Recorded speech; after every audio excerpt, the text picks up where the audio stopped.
오늘 말씀은 사도행전 5장 1절에서 11절까지 말씀입니다. 신약 193페이지입니다.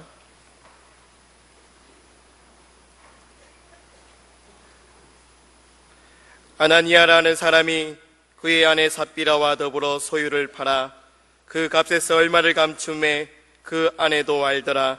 얼마만 가져다가 사도들의 발 앞에 두니 베드로가 이르되 아나니아야, 어찌하여 사탄이 내 마음에 가득하여 내가 성령을 속이고 땅값 얼마를 감추었느냐? 땅이 그대로 있을 때에는 내 땅이 아니며 판 후에도 내 마음대로 할 수가 없더냐? 어찌하여 이 일을 내 마음에 두었느냐? 사람에게 거짓말한 것이 아니요 하나님께로다. 아나니아가 이 말을 듣고 엎드려져 혼이 떠나니 이 일을 듣는 사람이 다 크게 두려워하더라. 젊은 사람들이 일어나 시신을 사서 메고 나가 장사하니라. 3시간쯤 지나 그의 아내가 그 일어난 일을 알지 못하고 들어오니 베드로가 이르되 그 땅 판값이 이것뿐이냐? 내게 말하라 하니 이르되 예, 이것뿐이라 하더라. 베드로가 이르되 너희가 어찌 함께 깨하여 주의 영을 시험하려 하느냐? 보라, 내 남편을 장사하고 오는 사람들의 발이 문 앞에 이르렀으니 또 너를 메어 내가리라 하니 곧 그가 베드로의 발 앞에 엎드려져 혼이 떠나는지라. 젊은 사람들이 들어와 죽은 것을 보고 메어다가 그의 남편 곁에 장사하니 온 교회와 이를 듣는 사람들이 다 크게 두려워하니라. 아멘.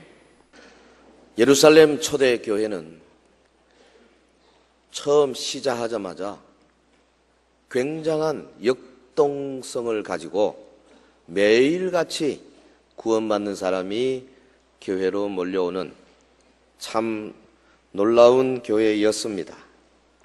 오늘 본문은 한창 성장 인로에 있던 예루살렘 초대교회를 심각한 위기로 몰아갈 수 있었던 한 중대한 사건을 소개하고 있습니다. 아나니아 삽비라 부부가 공개석상에서 사도 베드로의 무서운 책망을 받았습니다. 그리고 그 자리에서 바로 넘어져 죽었습니다.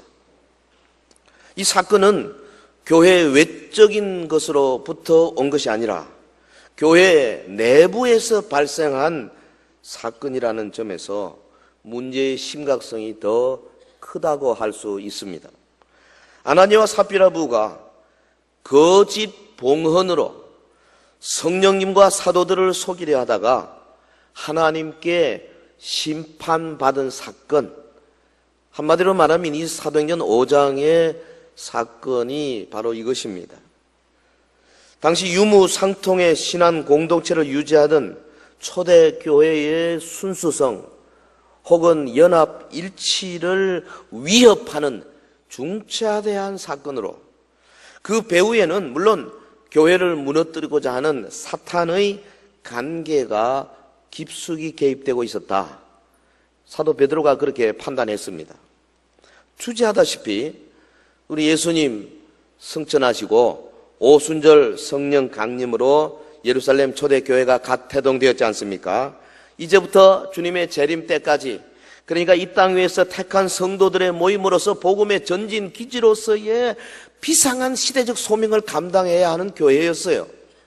이런 상황에서 아나니아 부부 사건은 말하자면 이제 막 전적 헌신과 사랑으로 태동되어 성장하는 초대교회의 순수성, 성령님의 역사의 완전성, 이런 것들을 심각하게 위협하는 그런 사건이 아닐 수 없습니다. 그래서 오늘 말씀은 이 교회의 거룩과 순결의 중요성에 관한 말씀입니다. 교회가 능력 있는 교회 되기 위해서는 무엇보다도 내적인 순결을 유지해야 한다. 본문이 우리에게 주는 교훈이라고 생각이 돼요. 사도행전이 보여주는 교회의 여러 특징 가운데 하나, 거룩과 정직을 추구하는 공동체. 오늘 본문을 중심으로 해서 이 초대교회의 거룩과 정직의 모습을 찾아보고 또 나가서 신구약 성경에 나타난 이 거룩과 정직에 대한 하나님의 뜻을 살펴보겠습니다. 그리고 어떻게 하면은 우리 교회가 저와 여러분이 사랑하는 우리 교회가 더욱더 거룩해지고 더욱더 순결해지고 더욱더 정직해지는 교회가 될 수 있을까? 함께 고민하는 시간이 되기를 바랍니다. 자, 첫 번째, 초대교회의 거룩과 정직의 모습입니다. 본문이 우리에게 주는 강력한 메시지는 한마디로 말하면 아무리 효율적이고 그럴듯한 이유가 있다 할지라도 속임수를 쓰는 것은 이거는 주님의 방법이 아니다. 결과가 아무리 찬란하고 아무리 많은 열매를 맺는 것처럼 보이더라도 그 과정에서 속임수 쓰면 안 된다. 부정직하면 안 된다. 아주 강한 메시지입니다. 지금 이 본문의 사건, 아나니와 삽비라 부부가 땅을 판 돈의 일부를 감추고는 여러 사람 앞에 나와가지고 이게 전부를 헌금합니다. 그러면서 하나님과 사람들을 속였습니다. 하나님께서 사도 베드로에게 지식의 말씀을 주시지 않습니까? 즉시 알아챘습니다. 너 속에 사탄이 가득 들었구나. 네가 하나님도 속이고 우리도 속이고. 여러분, 사도 베드로가 성령 충만해서 그것을 딱 선언했을 때 하나님께서 그냥 아나니아를 치시고 삽비라를 치시고 그래서 그 자리에서 즉사했어요. 우리가 이런 본문을 읽으면서 당혹스럽지 않을 수가 없습니다. 여러분, 예루살렘 교회가 어떤 교회인데요? 은혜와 사랑이 넘치고 성령이 충만한 공동체 아닙니까? 만세대 교회의 원형이 되는 교회입니다. 그런데 예루살렘 초대교회에서 이 거짓 헌금으로 성령과 교회를 기만하는 사건이 발생했으니 얼마나 당황스럽습니까? 근데 우리 한 가지 알아야 할 것은 이 세상에 어떤 교회도 완전한 교회가 없다는 사실이에요. 아멘. 왜 그러냐면 우리가 거듭난 성도들이 교회를 모인다 할지라도 우리 아직 여전히 타락한 심성을 갖고 있어요. 부단히 성령님께서 인도하시도록 우리가 말씀에 붙잡히고 해도 여전히 우리가 아직 부족한 점이 있고 또 넘어질 수밖에 없는 연약한 죄인인 거죠. 아나니와 삽비라 자원해서 부동산 팔아서 헌금했습니다. 자원했어요. 매우 좋은 일입니다. 그런데 가슴 아픈 것은 뭐냐 하면 이 헌금한 동기가 영적인 질투심에 있었다는 거예요. 당시 성도들에게 존경받던 바나바라는 사람, 자신의 가진 것을 다 팔아서 사도들에게 발 앞에 갖다 놨습니다. 많은 교회 성도들이 보고 막 기뻐하고 바나바를 높이고 그랬어요. 이거 보면 헌금은 반드시 익명으로 하는 것만은 아닙니다. 이름 밝히지 말아라 뭐 이런 분들이 있긴 한데요. 바나바가 익명으로 했으면 사도행전에 기록될 리가 없죠. 이 아나니와 삽비라가 이 바나바가 칭송받는 것을 보니까 마음에 참 부러움이 넘친 겁니다. 근데 여러분, 헌금이란 부러워서 하는 것이 아니죠. 의무적으로 하는 것도 아닙니다. 헌금은 하나님께 받은 은혜가 커서 감사함으로 드리는 것인 줄 믿습니다. 아나니와 삽비라는 바나바를 칭찬하는 성도들의 소리에 질투가 나가지고 위선적인 행동을 저질렀습니다. 그들은 하나님을 속일 수 있다고 생각했습니다. 그들은 사도를 속일 수 있다고 생각했습니다. 그 두 부부는 교인들을 속일 수 있다고 생각했습니다. 하나님이 이들을 용서하지 않으셨습니다. 성도 여러분, 하나님은 왜 이렇게 극단적이고 정말 잔인한 방법으로 이들 부부를 죽여버리셨을까요? 참 주님의 심정을 우리가 다 알 수가 없겠어요. 그렇지만 한 가지 분명한 것이 여기 드러나는 건 뭐냐 하면은 하나님의 교회에서 거룩과 정직과 순결보다 더 중요한 가치는 없다 하는 것입니다. 사도행전적 교회는 거룩과 정직을 계속하여 추구하는 교회. 신학자 요한 칼빈 선생이 오늘 본문을 주석하면서 이 아나니아의 죄를 5가지로 이렇게 말했어요. 첫째, 하나님을 업신여겼다. 두 번째, 하나님께 거짓된 봉헌을 했다. 세 번째, 교회에서 명예를 얻으려는 패역한 허영심에 물들었다. 네 번째, 주님의 사랑을 배신했다. 다섯 번째, 위선이다. 그리고 마지막으로 거룩한 교회를 죄로 오염시키려 한 죄. 물론 이 사건은 사탄의 비밀 쓰는 활동에 의한 것이지요.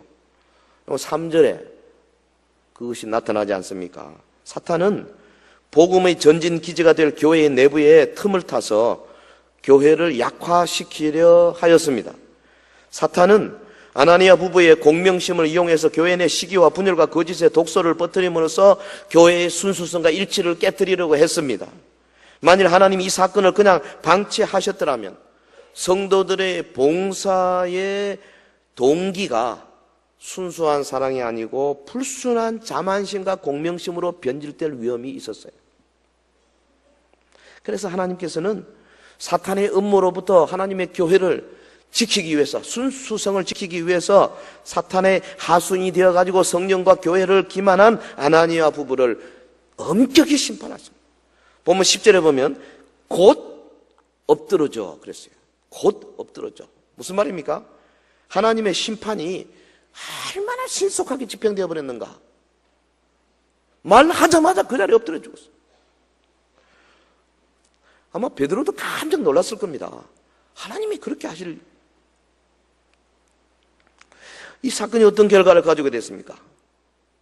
온 교회에 성도들이 그전까지 어떻게 했습니까? 서로 만나고 좋아하고 칭찬하고 막 왕성하게 막 매일같이 모여서 사도들의 가르침 받고 떡을 떼고 기도하기를 전에 힘쓰고 막 유무상통 없이 그러다가 이 어마어마한 사건이 탁 발생하니까 수천 명의 교회 성도들이 입을 탁 다물은 거죠.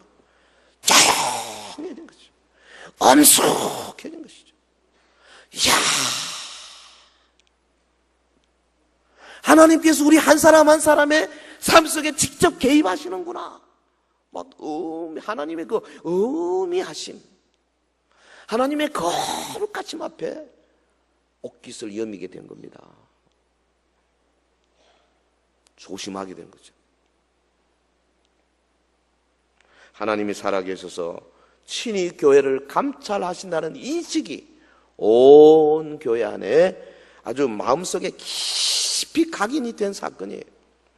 사랑하는 성도 여러분, 오늘 우리 교회도 초대 교회의 역동적인 성령의 사역을 목격하게 되기를 바랍니다. 거룩한 교회, 정직한 성도들, 순결한 삶, 이것이 최고의 비전이고 최고의 목표가 되는 공동체가 되기를 주의 이름으로 축원합니다. 자, 본문을 좀 넘어서 성경 전체가 이 거룩에 대해서 어떻게 말하고 있는가? 두 번째, 신구약 성경에 나타난 하나님의 뜻을 살펴보겠습니다. 이 사건을 통해서 우리가 제일 먼저 생각되는 것이 뭐냐면 하나님의 거룩이라고 하는 주제죠. 하나님의 거룩. 선지자 이사야서에 여러 번 The Holy One of Israel, 이스라엘의 거룩한 자, 이스라엘의 거룩한 자 22회 계속 언급했어요. 하나님과 관계되는 것은 다 거룩하다는 거예요. 예? 여러분, 하나님과 연결되는 것은 다 거룩한 거예요. 하나님의 교회 거룩합니다. 할렐루야. 하나님의 말씀 기록된 책 거룩합니다. 성경입니다. 하나님께 예배드리는 모든 기물들 성구, 거룩할 성자를 씁니다. 하나님의 말씀을 전하는 직분 성직입니다. 그래서 목사는 성직자입니다. 여러분, 하나님과 연결되는 모든 직분들 다 거룩한 성직이에요. 하나님의 예배하는 장소, 성전이라 그러지 않습니까? 성소, 성막. 광야 떨기나무에서 모세를 부르신 하나님께서 모세에게 모세야 내 발에서 신을 벗어라 그러지 않습니까? 출애굽기 3장에 하나님 앞에 가까이 나오는 자는 세상에 때묻은 신발을 벗어야 합니다. 마음속에 있는 정욕의 신발을 벗어야 합니다. 그게 하나님 앞에 나오는 자가 해야 할 일이에요. 거룩해야 돼요. 하나님은 율법을 통해서 이스라엘이 거룩해야 할 것을 직접적으로 명령하셨습니다. 레위기 11장 44절에 나는 여호와 너희 하나님이라 내가 거룩하니 너희도 몸을 구별하여 거룩하게 하고. 하나님이 거룩하시기 때문에 하나님의 백성도 거룩해야 된다는 겁니다. 여러분, 하나님의 뜻은 우리의 거룩함에 있어요. 사도 베드로의 권면을 들어보십시오. 베드로전서 1장 14절 너희가 순종하는 자식처럼 전에 알지 못할 때에 따르던 너희 사욕을 본받지 말고 오직 너희를 부르신 거룩한 이처럼 너희도 모든 행실에 거룩한 자가 되라. 기록되었으되 내가 거룩하니 너희도 거룩할지어다. 할렐루야. 우리가 거룩해야 하는 가장 중요한 이유는 우리를 부르신 하나님께서 거룩하시기 때문이라는 거예요. 우리 아버지는 만유의 주제시고 천지를 창조하신 전능하신 분이십니다. 우리가 그분의 자녀가 되었기 때문에 그에 맞춰서 우리의 삶도 우리의 성품도 우리의 인격도 변화되어서 거룩함에 이르러야 된다는 겁니다. 우리가 거룩해야 되는 이유가 여러 가지 있습니다만은 또 다른 중요한 이유는 뭐냐 하면 하나님의 심판이 있기 때문입니다. 이 땅에서 우리의 삶은 나그네의 삶이지 않습니까? 그래서 우리가 지금 나그네의 삶을 산다고 하는 것을 우리 마음에 확신하면 좀 더 거룩에 가까이 갈 수가 있어요. 여러분, 롯은 이 나그네 신분을 알지 못해가지고 가나안을 떠나서 소돔성으로 갔잖아요. 그래서 결국 온 가족이 망하고 말았습니다. 하나님이 심판하신 이유는 오직 하나입니다. 이 땅에서 거룩하고 정직한 삶을 살았느냐 아니냐. 지금은 용서와 자비가 있어요. 지금은 어떻게 비벼볼 수가 있습니다. 주님의 긍휼에 무릎 꿇고 빌면은 가능성이 있지만은 그러나 최후의 심판 날에는 용서나 자비가 없습니다. 행위대로 판단할 뿐입니다. 그래서 17절이 뭐라고 말합니까? 외모로 보시지 않고 각 사람의 행위대로 심판하시는 이를 너희가 아버지라 부른즉 너희가 나그네로 있을 때를 두려움으로 지내라. 외모로 보시지 않는다. 외모가 뭔데요? 지위, 학벌, 재산, 학력, 권세, 교회 안에서의 직분 이런 것들이죠. 여러분, 교회의 일을 열심히 하는 거 매우 좋은 일입니다. 그러나 그렇다고 자만하지 마시기 바랍니다. 그 열심히 한다고 다 거룩한 것이 아니에요. 열심과 거룩은 별개의 문제입니다. 열심히 일하는 그 행위에 사심이 없어야지 조금이라도 죄악된 마음이 있어서는 안 되는 것입니다. 하나님은 사심 없이 하나님의 영광만을 위하는 거룩한 마음이 바탕이 된 행위만을 기준으로 판단하십니다. 할렐루야. 이거 잘 들으셔야 돼요. 목사가 설교할 때도요, 사심이 없어야 돼요. 어떻게 하면 좀 이렇게 좀 인기를 끌까? 어떻게 하면은 좀 내가 하고 싶은 대로 해가지고 어떻게 좀 바꿔볼까? 이런 게 다 사심이거든요. 오늘 본문에 말씀 있는 그대로 해야 됩니다. 어떻게 하면은 거슬리지 않게 살짝 넘어갈까? 그래서 어떤 주제가 있는데도 불구하고 슬그머니 넘어가는 거, 이게 사심이에요. 여러분, 교회에서 일할 때 얼마나 이런 사심들이 많은지 모릅니다. 심지어는 앞에 나와서 특송하는 사람들도 사심이 있을 수가 있어요. 헌금할 때도 사심이 들어갈 수가 있어요. 남의 발을 씻겨주면서도 사심을 가지고 할 수도 있어요. 노회나 총회 가보면 말을 다 할 것 없고요. 그런 일들을 맡을 때 얼마나 지역성이 가깝고 자기 학교 출신들 따지고 이런 게 다 사심들입니다. 우리가 약했어요. 그거 완전히 없을 수는 없지만은 그러나 부단히 그것을 줄이려고 해야 됩니다. 왜 같은 지역 사람들이 출마하면 무조건 밀어줘야 됩니까? 옆집에 산다고. 같이 공부했다고. 하나님의 나라에 일을 하기 위해서 하나님의 뜻이 어디 있느냐, 그게 봐야 되지. 이거 전신의 호남, 영남, 중부, 무슨 난리법석이야, 난리법석. 하나님은 외모로 보지 않습니다. 유명한 기독교 변제학자 C.S. 루이스는 인간의 교만에 이런 말을 했어요. 우리가 신앙생활을 하면서 우리 자신이 다른 사람과 비교해서 좀 더 선하다, 좀 더 낫다, 좀 더 거룩하다는 생각을 할 때마다 우리는 하나님의 지배를 받는 사람이 아니고 마귀의 지배를 받고서 행동하는 사람이 된다. 이것을 꼭 기억하라. 왜냐하면 그런 마음의 태도는 영적으로 교만이라고 하나님이 선언하셨고, 그런 교만한 자를 하나님이 대적하시기 때문이다. 그리고 이런 교만은 하나님을 철저하게 대적하는 인간의 악한 마음의 상태를 드러내는 것이다. 여러분, 우리 마음속에 뭔가 담고 하나님에 나가는 게 바로 교만이에요. 아주 철저하게 자기를 비워야 돼. 자아를 넘어서야 된다, 그 말이에요. 할렐루야. 이 말을 하는 저도 사실 쉽지 않습니다, 이게. 정말 어려워요, 이거 극복하기가. 내 이름 좀 안 불러주나. 저 후배가 먼저 나서 금방지게. 이런 생각이 자꾸 들어가는 거예요. 나이가 좀 들면서 더 해요, 이게 이제. 여러분, 우리 교회 안에 직분자 뽑을 때도 그렇지 않습니까? 얼마나 사심들이 많느냐, 이 말이에요.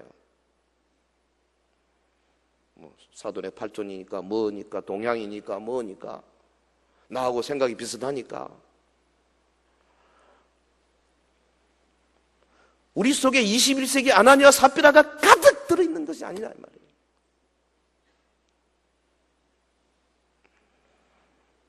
참 이런 주제는 설교하기 싫은 주제예요, 사실은.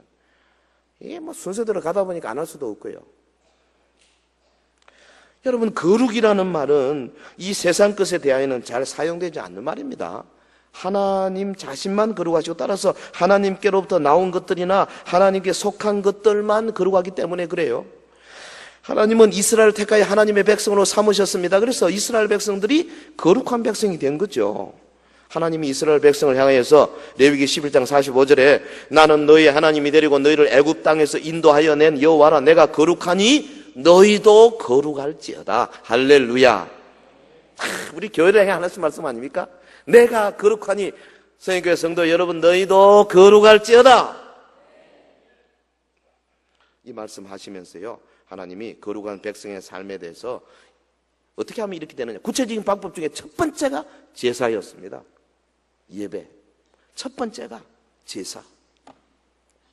제사는 인간을 타락하게 만든 이 죄를 완전히 속죄할 수는 없어요. 그러나 이 엄밀한 의미에서 보면 제사는 장차 오실 예수 그리스도의 십자가 보혈을 상징하지 않습니까? 그러니까 제사를 드리면서 짐승을 잡아 피를 뿌려서 번제단을 올리고 막 태우면서 사람들이 뭘 생각하겠습니까? 내가 사실은 저 위에 올라가 타 죽어야 되는데 저 짐승이 양 소가 나를 대신해 죽는구나. 경건하게 되죠. 조금이라도 거룩적으로 가게 되지 않습니까?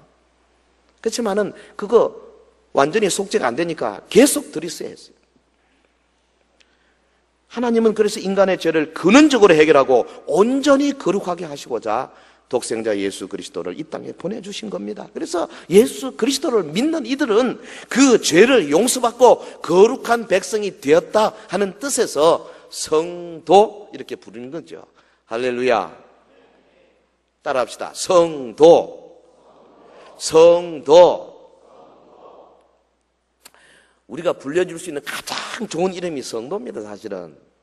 근데 오늘날 교회는 성도를 너무 싼값에 팔고 있어요. 그래서 집사 아닌 사람은 성도예요. 직분 없으면 무조건 성도. 아무나 성도 되는 거 아닙니다, 여러분. 십자가 보혈 앞에 깨어지고 부서지고 거룩하게 된 사람이 성도예요. 믿습니까? 주님의 말씀을 기억하시기 바랍니다. 내가 거룩하니 너희도 거룩할지어다. 자, 세 번째. 그러면 어떻게 하면 우리가 거룩하고 정직한 교회가 될 수 있을까? 이제 이게 오늘 핵심적인 주제죠. 현대 교회의 위기는 교회 내부가 이미 물량주의와 세속주의로 오염되어 있고 거짓말에 대한 불감증이 갈수록 심해지고 있다는 데 있습니다. 뭐 큰 거짓말뿐 아니라 작은 거짓말 아무런 가책도 없이 버젓이 통용되고 있어요. 분명히 거짓말 했는데도 뭐 교회가 뭐 어떻게 할 수도 없고 그냥 뭐 다 봐줘버리고 뭐 넘어가고 뭐 다 그렇습니다 지금. 응?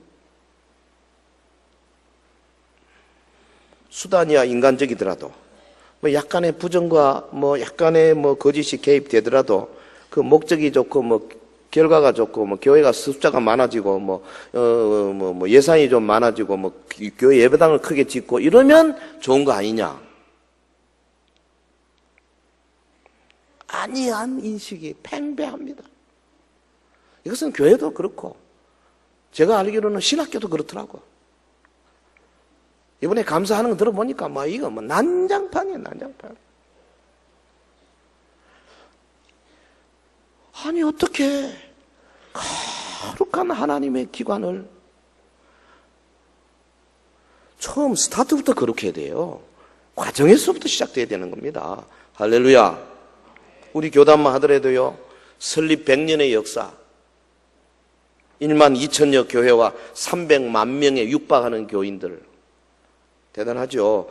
103개국에 파송된 2200여 명의 선교사, 여기에 거대한 예배당과 수만 명 이상 되는 교인들을 자랑하는 교회들이 뭐 대구는 별로 없지만 저 서울에는 많습니다.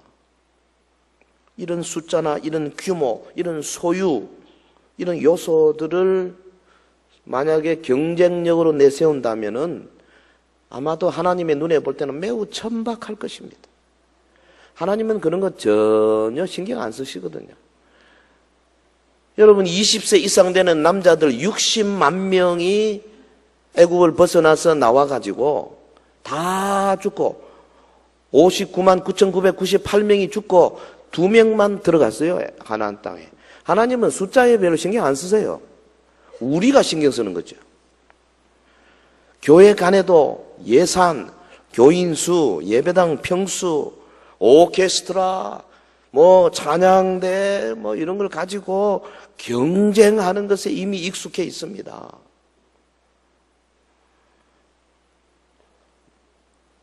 뭐 어느 정도 하긴 해야죠. 네. 그러나 이걸 가지고 경쟁한다는, 경쟁력을 평가한다는 것은 유치하기 짝이 없는 거예요. 성경적인 관점에서 볼 때. 그뿐입니까? 교회마다 교인의 숫자를 불리기 힘쓰죠. 우리 교단은 세례교인 헌금을 해야 되기 때문에 많이 못 불려요. 왜냐하면 숫자를 많이 하면은 헌금을 많이 총에다 올려야 되기 때문에 그래서 오히려 낮추는 경향이 좀 있습니다. 뭐 숫자가 좀 어렵죠. 왜냐하면 6개월씩 안 나오는 사람을 치어야 될 것이냐 말아야 될 것이냐 그건 참 하나님은 아시지만은 어찌됐든 좀 지난번 통계에 그런 게 있었어요. 기독교 각 교단의 교인수 통계를 합치니까 각 교단은 교인수 다 통계하니까 우리나라 전체 인구 30% 됐. 이거 웃지 못할 일입니다. 간정 집회에 얼굴이 많이 알려진 사람들 간정 솔직히 정교하게 과장될 가능성이 많습니다. 한 번 하고 두 번 하고 세 번 하다 보면 때가 묻게 돼 있어요. 성도들 간에도 작은 거짓말의 양심의 가책 안 받는 사람이 많은 것 같아요. 11조란 이름으로 드려지는 헌금이 정확하지 못한 경우도 많습니다. 뿐만 아닙니다. 교회 안에 목회자나 중직자들의 성적인 범죄가 늘어나고 있어요. 수많은 스캔들이 그것을 증명하고 있습니다. 교회 재산 문제로 분쟁이 일고 있는 교회가 줄을 잇고 있습니다.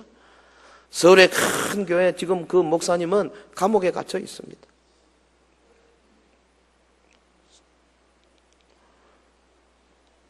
이번에 우리 총회도 솔직히 다른 문제가 아니잖아요.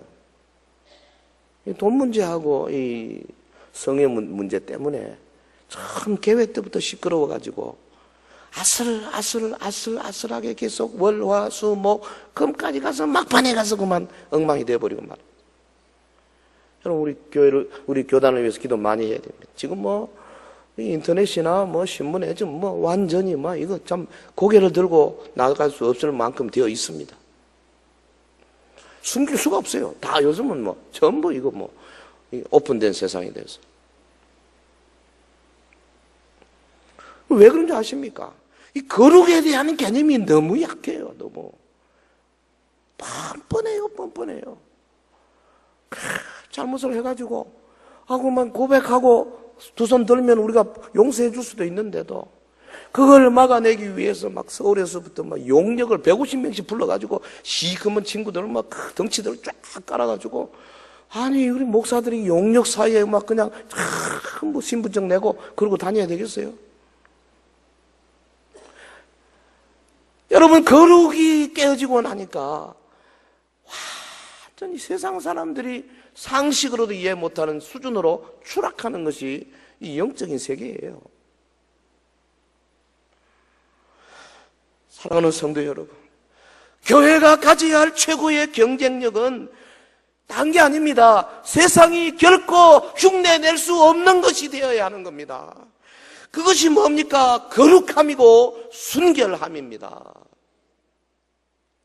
아무리 큰 교회를 목회해도요, 도덕성에 치명적인 문제가 있으면 이미 경쟁력을 상실한 겁니다. 최소한 목사는 정직해야 합니다. 최소한 그리스도인은 믿을만 해야 합니다. 교회 안에는 순수한 열정으로 가득하는 말을 들어야 합니다. 그것이 바로 교회의 진정한 경쟁력입니다. 우리 시장에서 일하시는 분들, 사업하시는 여러분들요, 여러분이 업계에서 최소한 저분은 서현교회 집사고 서현교회 장로고 서현교회 권사고 서현교회 성도이기 때문에 믿을 수 있다, 이 말을 들어줘야 합니다. 동의하시면 아멘.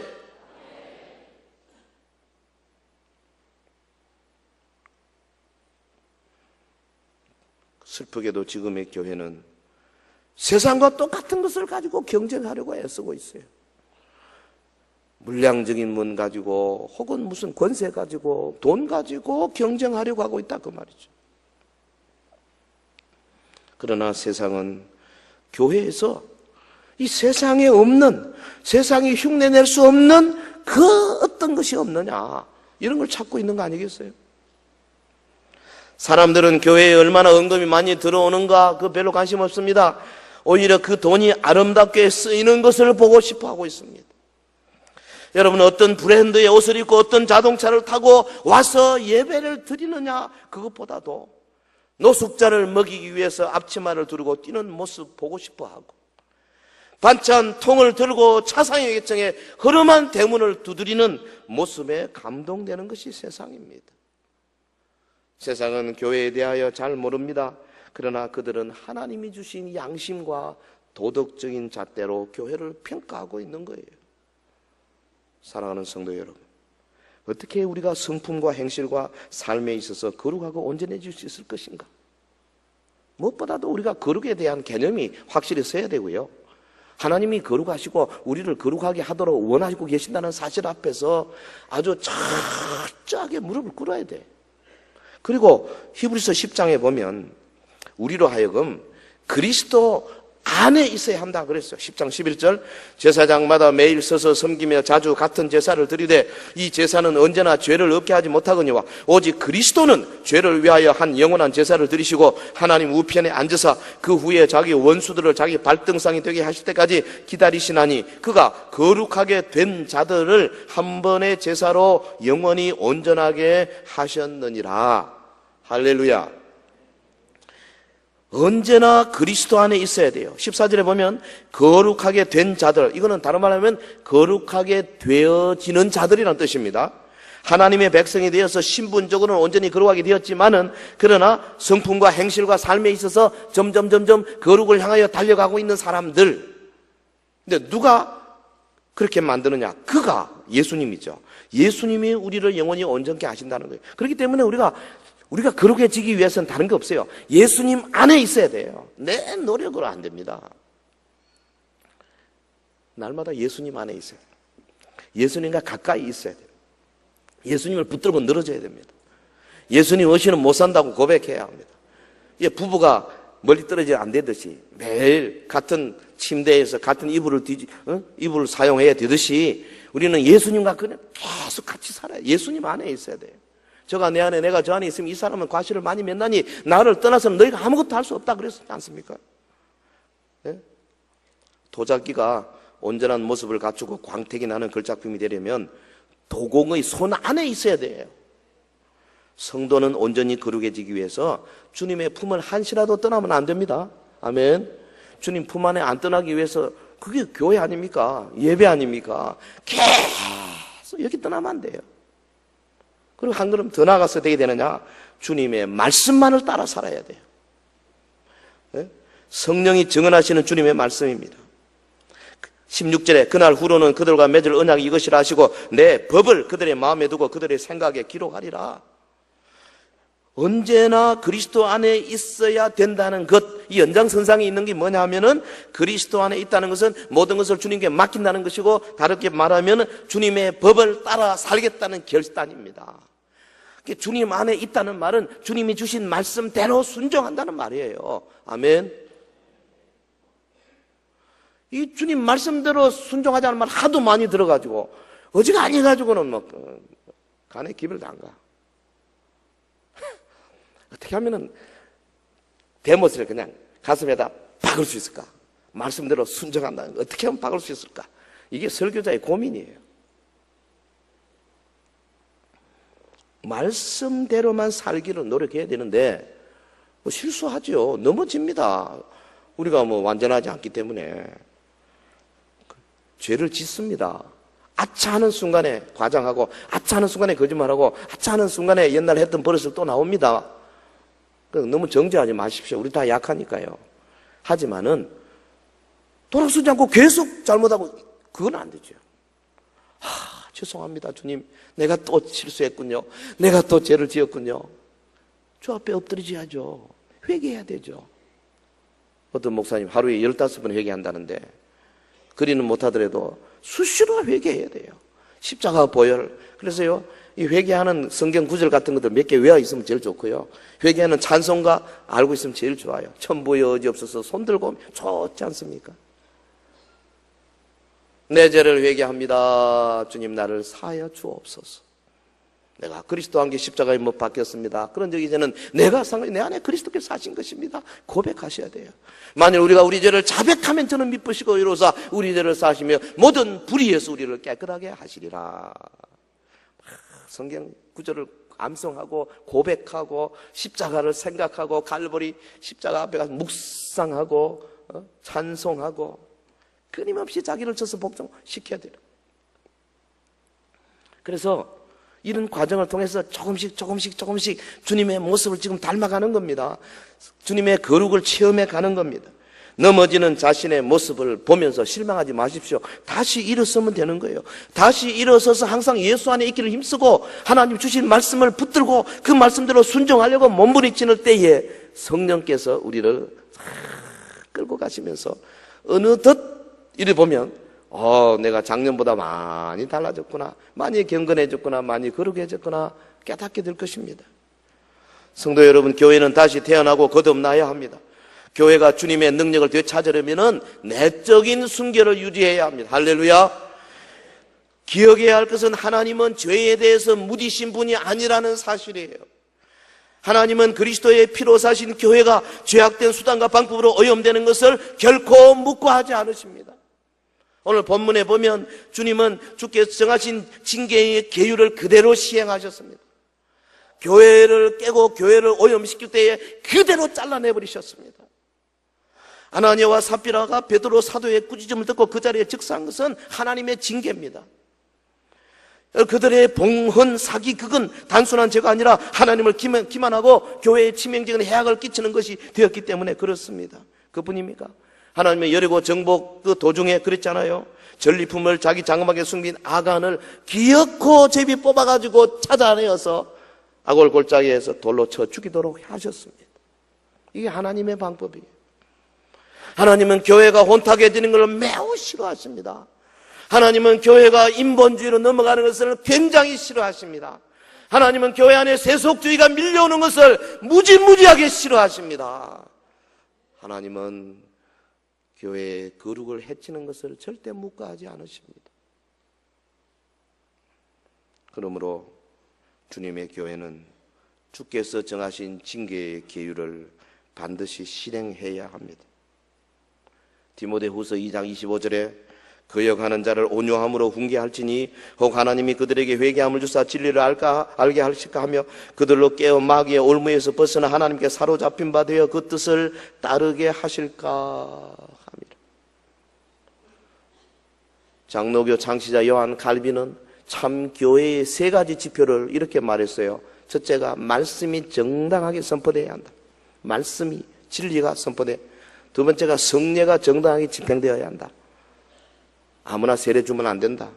성찬, 성령이 임재한 거룩한 자리에서 성찬식 해야 된다.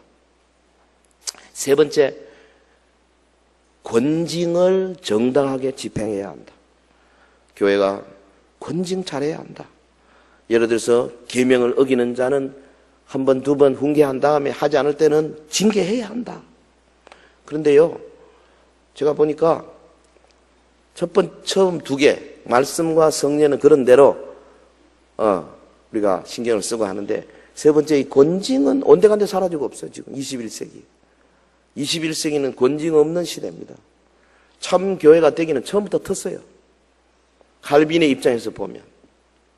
근데 사도행전 5장을 우리가 읽으면서 아나니아와 삽비라 사건을 보면서 다시 한번 마음에 감동하는 것은 하나님의 심정이 되어야 되겠구나. 사랑하는 성도 여러분, 교회와 교인들은 이 세상의 도덕과 윤리의 기준이 되어야 합니다. 성직자와 성도는 보정수표의 대명사가 되어야 할 줄로 믿습니다. 장로, 집사, 권사는 이 민족의 양심이 되어야 합니다.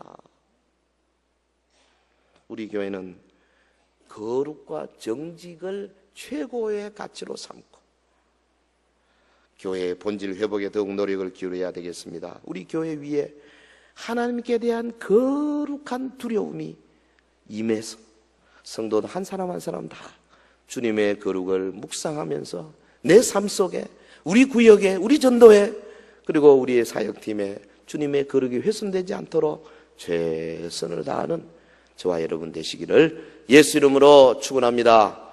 기도하겠습니다.